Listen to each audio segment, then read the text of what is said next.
half of camp now. Has there been any separation at quarterback one? They both just continue to elevate their game really on a daily basis, in every little way. So yeah, I mean, it's pretty tight. Pretty tight. I mean, No decision on starters yet? no. They're both playing at high starter caliber.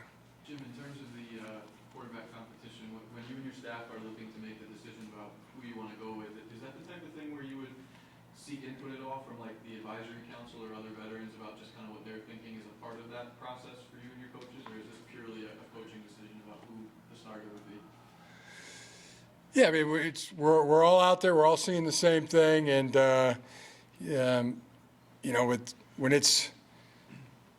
when it would be obvious to coaches, it'd be obvious to players as well, or it wouldn't be, or it would be what it is right now. I mean, it's man, they're both good.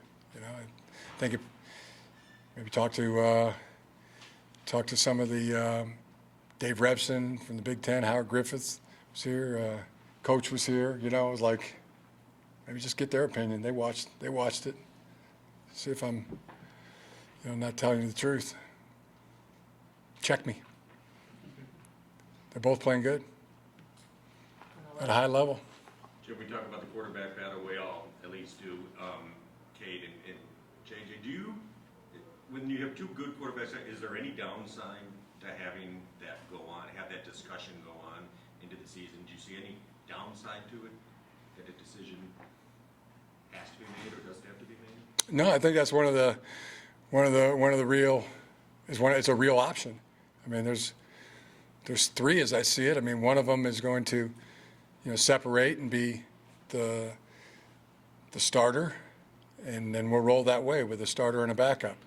The other guy could be the starter and the other be the backup. That would be option 2. And option 3 is we'd have to see him play games to make that decision. Doing like Brady Henson from way back, give you a couple series here and then bring in the next guy and kind of rotate that way through a game.